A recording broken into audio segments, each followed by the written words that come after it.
Cumprimento a igreja e aqueles que nos visitam com a paz do Senhor. Amém? Convido os irmãos a abrirem a palavra do Senhor no livro de Josué, capítulo 2, a partir do versículo 10. Josué 2, 10.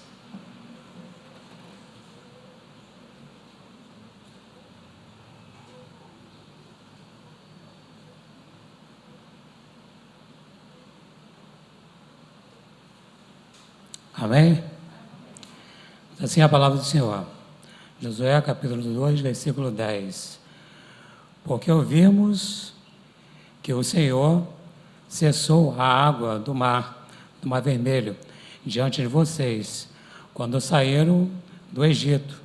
E também vimos o que vocês fizeram com os dois reis dos amorreus, Sehom e Og, que estavam do outro lado do Jordão, os quais vocês destruíram.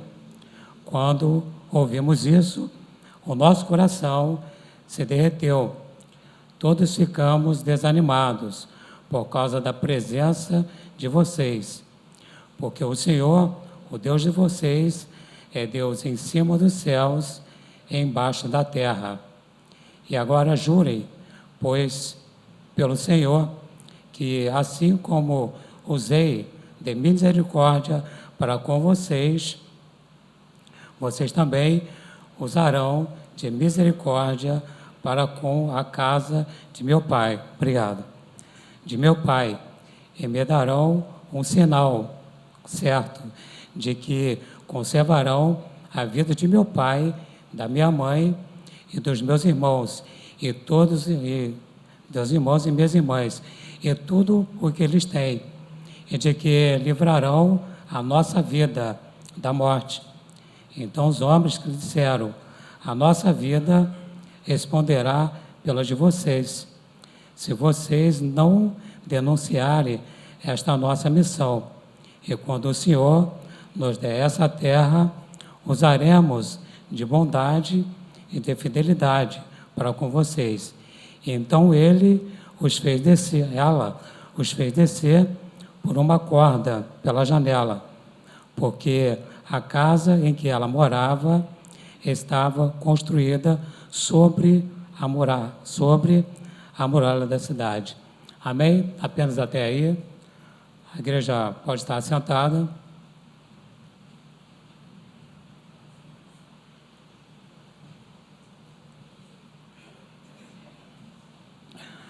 Meus irmãos, hoje não era para ser exatamente assim, ou melhor, era para ser assim, da forma que está sendo feita, mas das outras vezes, teríamos aqui em cima o pastor Miguel pregando e entregaria então, depois da palavra, o púlpito para a gente poder fazer o encerramento.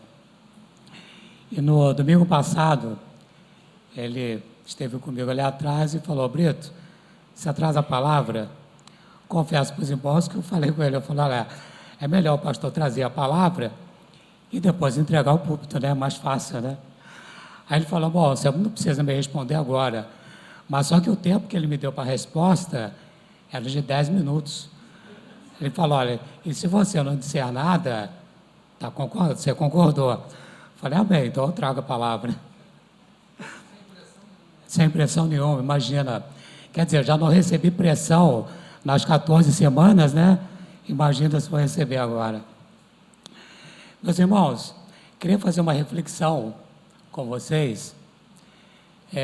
Quem aqui, né, eu posso falar por mim, não, vamos colocar assim, não julgou alguém pela forma que ela se veste, não julgou alguém pela conduta que ela tem na sociedade, não julgou alguém pela forma com que ela trata os outros, né?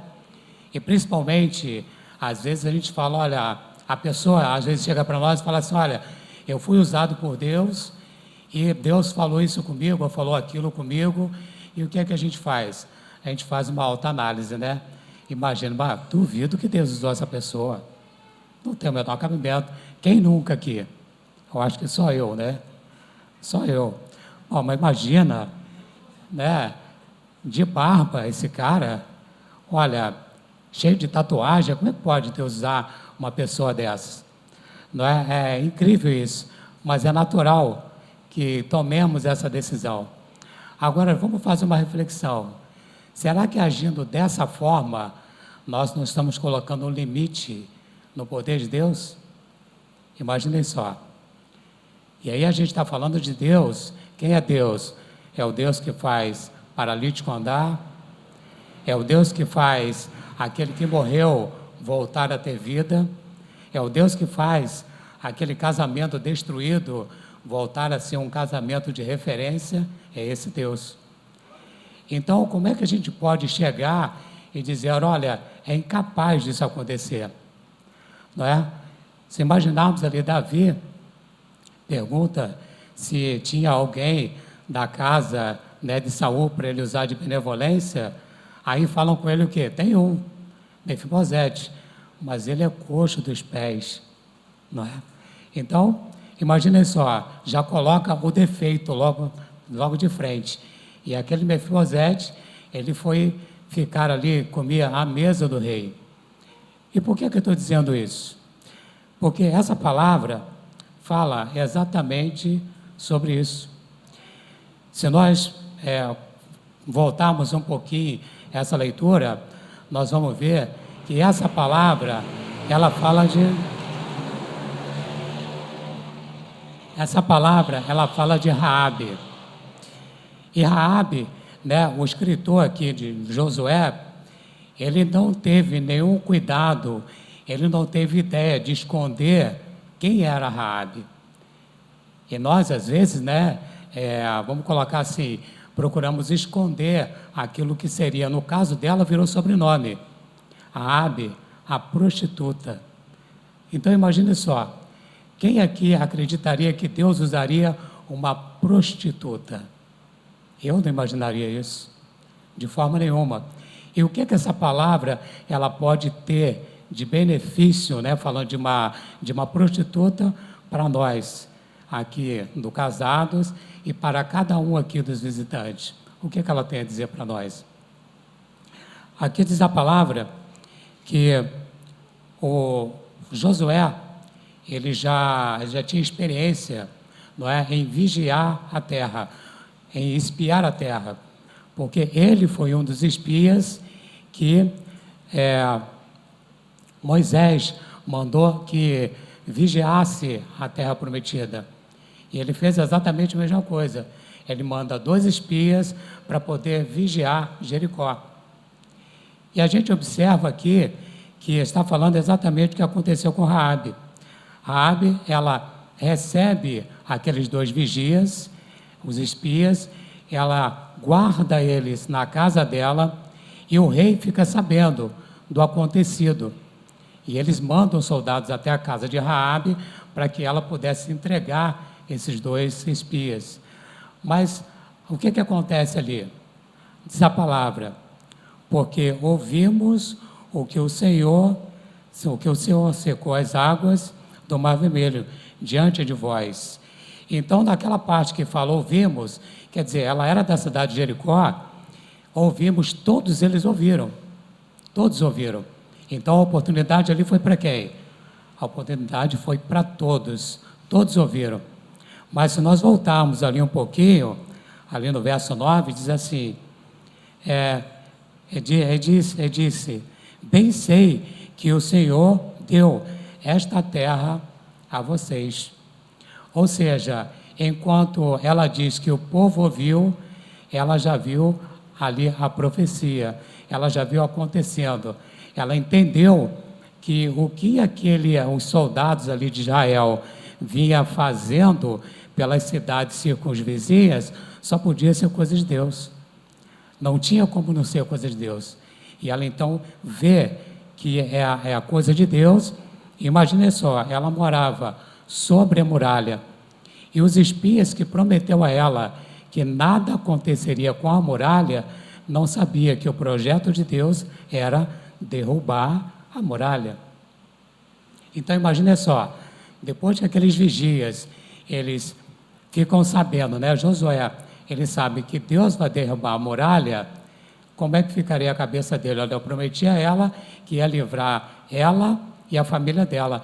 E o que foi por sinal que ela usou, que os espias usaram para que mostrasse que aquela casa era uma casa de alguém que se rendeu ao Senhor. Ela teria que, pela janela que os espias passaram, ela de pendurasse um pano de escarlate, um pano vermelho, mostrando aí o quê? É uma pessoa que tem o sangue do Senhor Jesus sobre a sua vida. Então ali já mostrou a mudança. E se nós fizermos uma relação ali com o Êxodo, quando Deus passa ali a 10ª praga, como é que foi salvo ali aquela casa e todos que lá ficaram? Era o sangue passado na verga das portas. Ou seja, a referência ao sangue de Jesus, referenciando ao rendimento daquela vida ao Senhor Jesus. E como disse ali o tema, né? Tome uma decisão. E o que foi que Raabe fez? Ela tomou uma decisão. Ela reconheceu que só Deus podia fazer aquilo. Imagine só como não ficou a cabeça ali dos familiares. Era uma mulher prostituta, uma mulher mal vista, uma mulher que era para se ter à distância. Ela chega em casa e fala: olha, vocês vão ficar dentro da minha casa, porque nós seremos livres do que está por vir. Isso quer dizer o quê, meus irmãos? Que independente do que nós fazemos, independente daquilo que nós somos, quando somos de verdade, quando tomamos a decisão, o Senhor opera verdadeiramente em nossas vidas. Então, dessa forma, o que é que nós vemos? Para Deus não há limite, para Deus não há muralhas que possa nos separar dele. Ele põe abaixo. Louvado seja o nome do Senhor.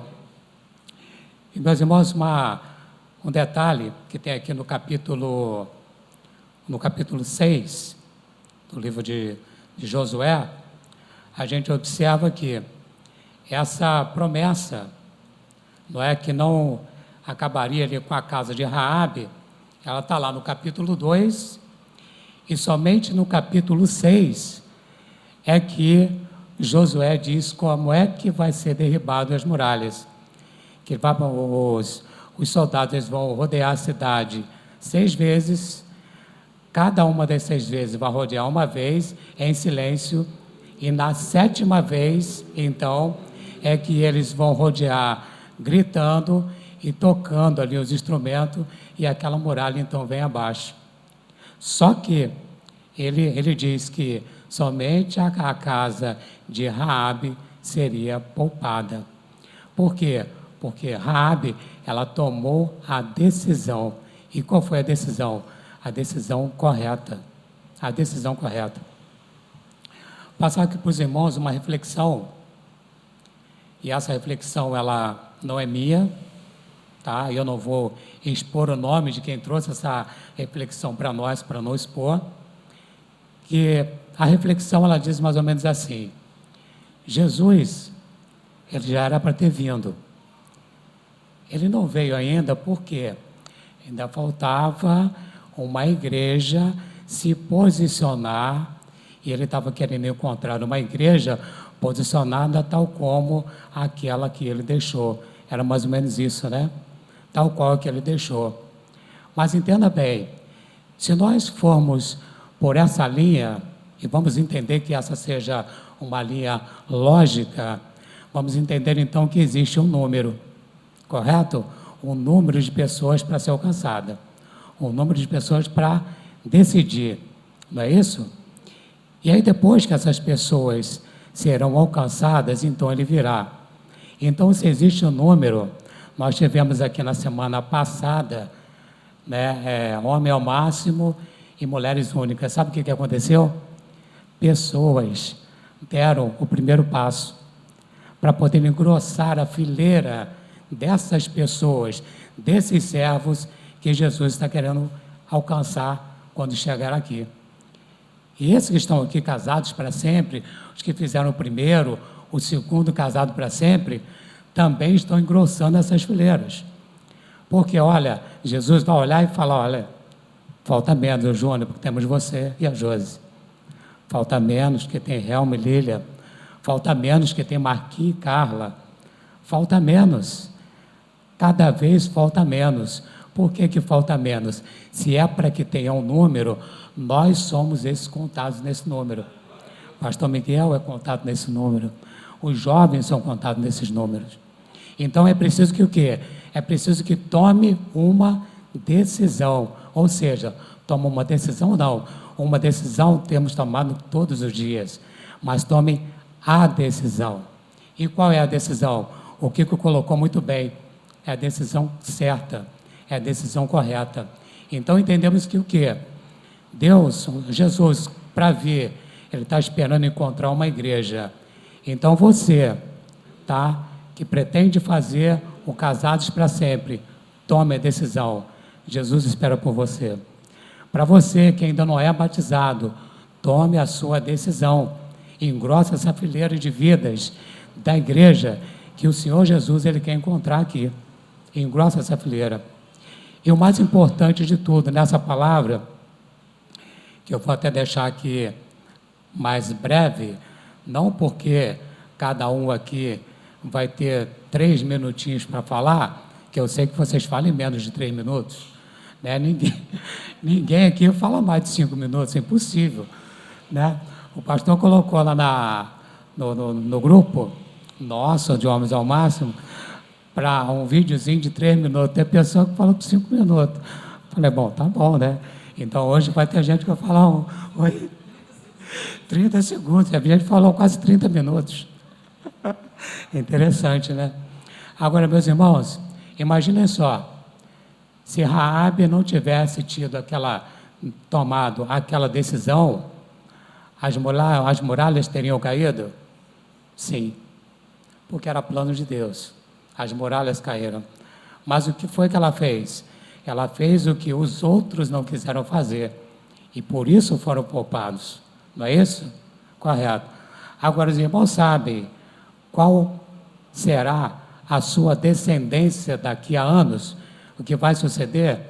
Tipo assim, depois que eu passar, vem o Pedro Lucas, um pastor renomado, um pastor que alcança vidas, e vidas, né, se entregando ao Senhor. Depois, o que vai acontecer? Descendência. Descendência de quê? André, Cristina e Brito tomamos a decisão de engrossar essa fileira de vidas, não é? Então isso é cada um de nós. Agora, vocês sabem qual foi a descendência de Raabe? Sabem qual foi, né? Raabe, ela era prostituta. E aí depois que ela toma aquela decisão, depois ela já é contada como israelita, já mudou a situação, o cenário. Ela era de Jericó, e Jericó não tinha uma nacionalidade, eram povos que vinham e ficavam ali naquela cidade, ou seja, era basicamente transitório ali aquele lugar. Não é? Mas o povo de Israel, eles sabiam de onde tinha vindo, aonde estavam e para onde iriam, assim como nós. Nós sabemos de onde viemos, sabemos onde estamos e para onde nós vamos.